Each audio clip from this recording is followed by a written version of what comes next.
Law के मुताबिक एक पायलट किसी भी पैसेंजर को पुलिस की तरह अरेस्ट कर सकता है। और क्या आप जानते हैं कि प्लेन के ऑक्सीजन मास्क इंसान को कितनी देर तक जिंदा रख सकते हैं? वेल, आज के इस वीडियो में मैं आपको प्लेन के मुतालिक ऐसे अमेजिंग फैक्ट्स के बारे में बताने जा रहा हूँ जो बहुत ही कम लोग जानते हैं। तो शुरू करते हैं अपना काउंटडाउन। दोस्तों, ये बात तो बच्चे भी जानते हैं कि बहुत ज्यादा ऊंचाई से नीचे जंप करने के लिए पैराशूट का इस्तेमाल किया जाता है। अगर एक प्लेन आसमान में उड़ रहा हो और इसमें कोई खराबी पैदा हो जाए तो इंसान के दिमाग में सबसे पहला ख्याल पैराशूट के जरिए प्लेन से छलांग लगाने का आता है। लेकिन दुनिया की तमाम कमर्शियल फ्लाइट्स में पैसेंजर्स के लिए एक भी पैराशूट मौजूद नहीं होता। हालांकि अगर पैसेंजर्स की सेफ्टी के लिहाज से देखा जाए तो प्लेन में पैराशूट का होना जरूरी होता है, लेकिन ऐसा नहीं होता। वेल, इसकी कुछ स्पेशल रीजंस होती हैं। सबसे पहली बात तो ये है कि पैराशूट बहुत ही एक्सपेंसिव होते हैं। फ्लाइट कंपनीज हर पैसेंजर के लिए अलग अलग पैराशूट नहीं ले सकती। इसके बाद एक और वजह ये है कि हर बंदे को पैराशूट ऑपरेट करना नहीं आता और हादसे की सूरत में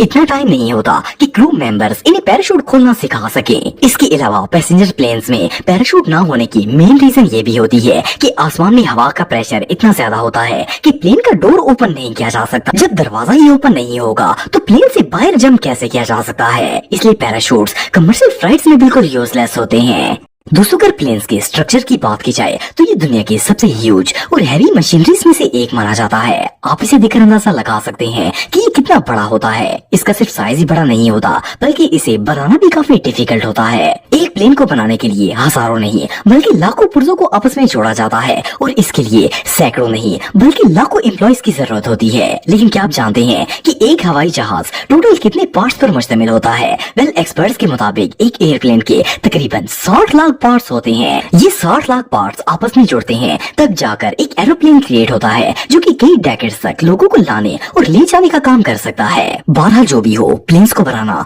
बहुत ही कॉम्प्लिकेटेड होता है। दोस्तों, अगर आपने प्लेन का सफर किया है तो आप ये बात जानते होंगे कि हर प्लेन में इमरजेंसी कंडीशन के लिए ऑक्सीजन मास्क मौजूद होते हैं। अगर जहाज किसी हादसे का शिकार हो जाए तो ये मास्क इंसान को ऑक्सीजन प्रोवाइड करते हैं ताकि वो सांस ले सके। लेकिन क्या आपको पता है कि ये ऑक्सीजन मास्क कितनी देर तक काम करते हैं? आपको जानकर हैरानगी होगी कि ये मास्क आपको सिर्फ और सिर्फ 15 मिनट तक के लिए ऑक्सीजन प्रोवाइड कर सकते हैं। इसके बाद इनमें ऑक्सीजन आना बंद हो जाती है। वेल, अगर आपकी किस्मत साथ दे जाए और 15 मिनट के अंदर जहाज कंट्रोल कर लिया जाए तो आपकी जान बच जाएगी। लेकिन अदरवाइज अगर प्लेन में कोई बड़ी खराबी हो जाए तो 15 मिनटों के बाद ऑक्सीजन मिलना बंद हो जाएगी और प्लेन में जितने भी पैसेंजर्स मौजूद हैं इन सब का दम घुट जाएगा। वेल, ये फैक्ट रियली टेरिफाइंग है। दोस्तों, वैसे तो प्लेन पर सफर करना दुनिया के सबसे सेफ जर्नीज में से एक माना जाता है, लेकिन कभी कभार प्लेन्स भी हादसात का शिकार हो जाते हैं। जब भी कोई प्लेन क्रैश होता है तो इन्वेस्टिगेटर्स सबसे पहले इसके ब्लैक बॉक्स को सर्च करते हैं, क्योंकि ब्लैक बॉक्स एक ऐसी डिवाइस है जिसके अंदर फ्लाइट का पूरा डाटा रिकॉर्ड रहता है। ये बॉक्स इतने मजबूत मटेरियल से बनाए जाते हैं कि अगर प्लेन क्रैश भी हो जाए तो भी इन पर कोई फर्क नहीं पड़ता और ये बिल्कुल सेफ रहते हैं। वेल, अगर इस डिवाइस को नाम के लिहाज से देखा जाए तो इसका नाम सुनकर तो ऐसा लगता है जैसे ये बॉक्स ब्लैक कलर का होगा, लेकिन आपको जानकर हैरानगी होगी कि ये बॉक्स ब्लैक नहीं बल्कि ऑरेंज कलर का होता है। असल में इसकी रीजन ये है कि जब प्लेन इजाद हुआ था उस वक्त इस ब्लैक बॉक्स का कलर ब्लैक ही होता था, लेकिन फिर इसे ऑरेंज कलर में कन्वर्ट कर दिया गया क्योंकि ऑरेंज कलर काफी विजिबल होता है और इसे आसानी से ढूंढा जा सकता है। इससे इन्वेस्टिगेटर्स को ये बॉक्स ढूंढने में मदद मिलती है। बहरहाल जो भी हो, ये बॉक्स किसी भी क्रैश इन्वेस्टिगेशन में बहुत ही अहम किरदार अदा करता है। दोस्तों, आप में से बहुत से लोग ये बात जानते होंगे कि हर एयरप्लेन के अंदर 2 ह्यूज इंजन्स मौजूद होते हैं। मोस्टली लोग ये समझते हैं कि प्लेन में 2 इंजन्स इसलिए लगाए जाते हैं क्योंकि प्लेन 2 इंजन्स की मदद से ही उड़ता है, लेकिन असल में ऐसा नहीं होता। आपको जानकर हैरानगी होगी कि प्लेन इतना बड़ा होने के बावजूद भी एक इंजन पर चल सकता है।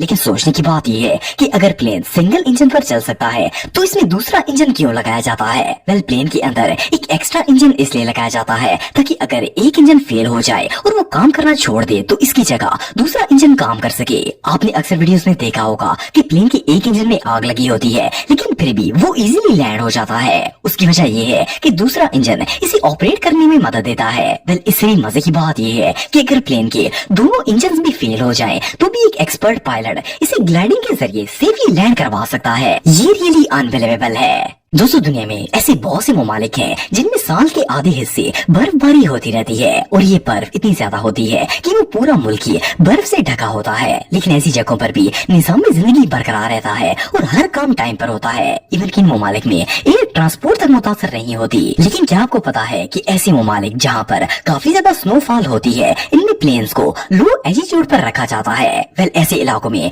पायलट अपने प्लेन्स को इसकी नॉर्मल बुलंदी से कई गुना नीचे फ्लाई करते हैं। उसकी वजह ये होती है कि अगर वो जहाज को ऊंचाई पर ले जाएंगे तो वहाँ पर टेम्परेचर -50 डिग्री हो जाता है और इसकी वजह से जहाज का पूरा फ्यूल फ्रीज हो जाता है और जब जहाज को फ्यूल नहीं मिलता तो वो एकदम नीचे गिर जाता है और प्लेन क्रैश हो जाता है। इसलिए पायलट्स प्लेन को ज्यादा ऊंचाई पर नहीं ले जाते। 12 जो भी हो, प्लेन को लो एल्टीट्यूड पर फ्लाई करने का एक फायदा ये होता है कि इससे आसपास के व्यूज का मजा लिया जा सकता है जो कि प्राइसलेस होता है।